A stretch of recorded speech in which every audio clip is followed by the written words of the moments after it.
What's up guys, it's Danny here from ABC Gaming, and today we're moving on to part 2 of this tutorial, which is going to include only one part because I saw a comment. I do have part 2 already made, but I'm going to make that as part 3, and I'm going to put up part 2 now. And that is going to be from a comment I saw about adding a table, or adding a way for it to constantly refresh the blocks every time you delete the blocks. So I'm here in paint.net, and I'm just going to be going over just a quick little bit of logic about. You can skip this part if you want and just go straight onto the code, but here is the logic behind it, so just so you can sort of wrap your heads around it. So we'll say, for example, that, and this is the size of our game, so all of our blocks are going to be generated here, and we will have 1, 2. They don't have to be that accurate. This is only sort of this is a great way of, if you can't figure out how to do something, to draw it out maybe on a piece of paper and try and figure out what exactly it is you want to do. So if we look at this, we have above here we can have sort of generators that will be the same size as the blocks inside, but they're as the blocks being used here, but I'm just sort of drawing them roughly now. So when we think about it theoretically, if we destroy this block here, if we will have gravity set so that all the blocks keep falling until they're touching this, and then they will stop moving. So we'll say we destroy this square here, then doesn't look very good, but this square is going to move down, therefore there's going to be a free space here. So all we know is that instead of, one way of doing it would be to count how many instances were in the room, and if there was any less, if say now the amount of instances was 24, oh god, and you destroyed 7 of them, there would then only be 17. So then you would just tell the generator to generate blocks. Wow.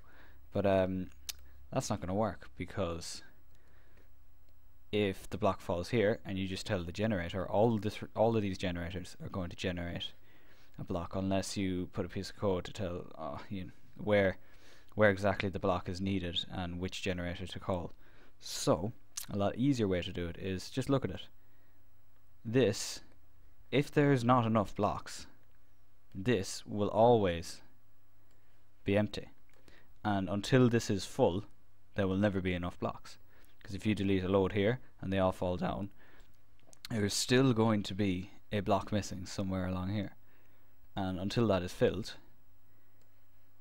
you're not going to have a full amount of blocks. So all you have to do is tell the generator to check this area here to see if there's a block there, and if there is, then do nothing. But if there isn't, to generate a block, even if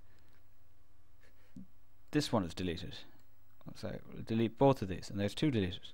So we'll check here, there's no block, so we'll generate a block, and automatically this block will fall to here, and there will now be a block here, but there will still be no block here. So it will check again, and then we'll create another block. All of a sudden it's full again. So with that in mind, open up our Gamemaker file, and for the moment we're going to create a sprite for the generator, just so we can see it in the room when we're placing it. Just give it a color, generator, and then we'll go to the create an object, obj generator. And it's very simple, very little code involved here at all. It's just if place free. Now this is the same logic as the last tutorial with the plus 17. Is it plus 32? It might be plus 32. We'll just go with plus 32 for this minute. You can just, this is the sort of thing that you just have to keep messing around with until it works. So we'll do instance create x y plus 32, so it creates it exactly where it's checking. And we'll do obj, we'll just name it block. Now obviously at the moment that's not going to work because we don't have a block, so we'll just create a block. We're not going to do anything much with it, apart from we're going to add a little bit of gravity to it. Whoops, so that this will work, so we can test out whether this works. So we'll give it a, try and go with a different color, green. So we've got our green block. Definitely need to center them. Name this obj block because that's what we named it in the code, and we just give it a quick little bit of gravity. You just do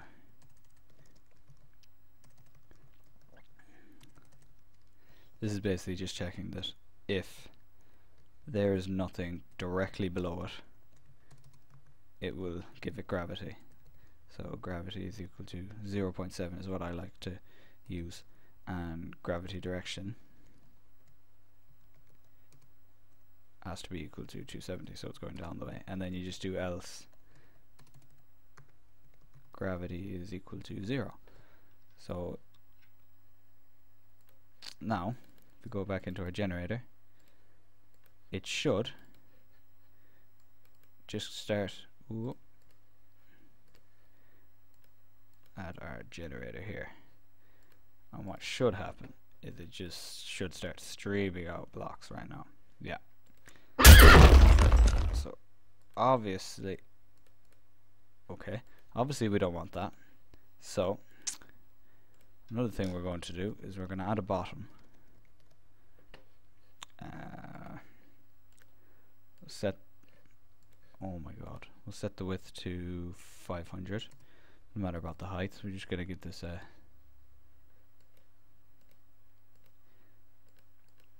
don't need to give it a name. Just set it up as a solid. Remember to set the block up as a solid as well, and we'll give it a collision with the block, with the bottom, 0. So now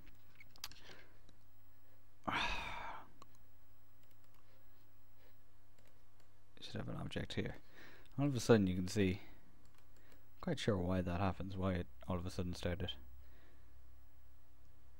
Now as you can see, they're still piling on top of each other, so they're obviously, you can just duplicate this collision for the block, and voila, it starts to do that. But we'll add a bit of code here just so that we can test it. Global or left pressed.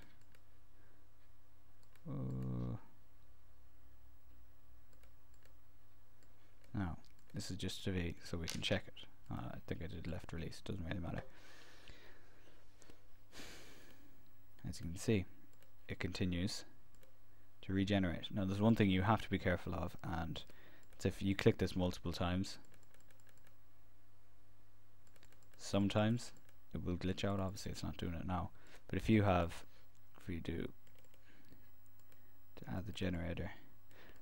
Now the good thing about this as well is you can set up the level with all the blocks in it, or you can have it do this little cool effect, which I think, I know it does make the levels random. It means you can't design the levels at all, because we just see, and they will all come down once you delete one. But notice, it's working quite flawlessly at the moment. So we have no problems, and then all you have to do then is we'll just duplicate this sprite, name it obj block 2. Now this is a cool little feature that I've found out about recently. Just duplicate that and stop doing that. Go to edit the sprite and we'll give him a color of blue. OBJ. He's centered. Got the right sprite. And we're going to the generator. Just add in a tiny bit of code here. Just put in choose brackets obj block 2. You need 2 sets of brackets at the end. And now what it is doing is it is choosing either this block or this block. Obviously you can't set the likeliness of either one appearing. And as you can see, there's obviously some problems because collision has to be set up between these blocks and themselves. So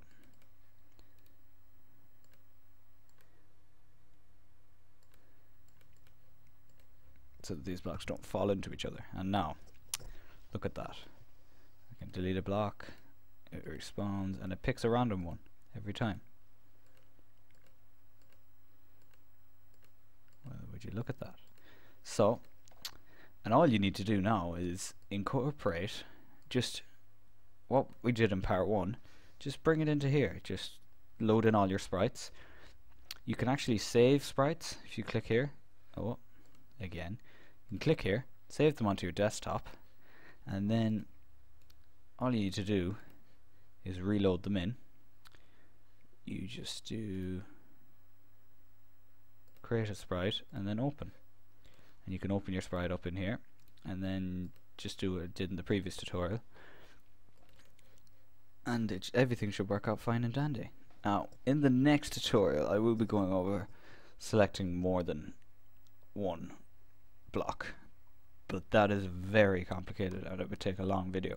So I thought I'd just upload this one for now, because I thought it was a nice little feature, and it's relatively simple code. There's nothing really that difficult to it. So well, hopefully I'll have the next video up by today or tomorrow. I know I said last time, and yeah, that didn't happen. And I even commented on someone who asked me for the video. I didn't upload it for 2 months. It's now been 2 months since I said I'd upload it tomorrow. So yeah, I'm a bit of a procrastinator, but what are you gonna do? It's here now, hopefully, and if everything goes well with this upload. So I will see you, well, I won't ever see you actually. You will hear from me quite soon, hopefully tomorrow, or the day after, or next year. Who knows? So just hit a like, share the video if you found it helpful, and leave a comment if you have any problems. I'll try to get back to you.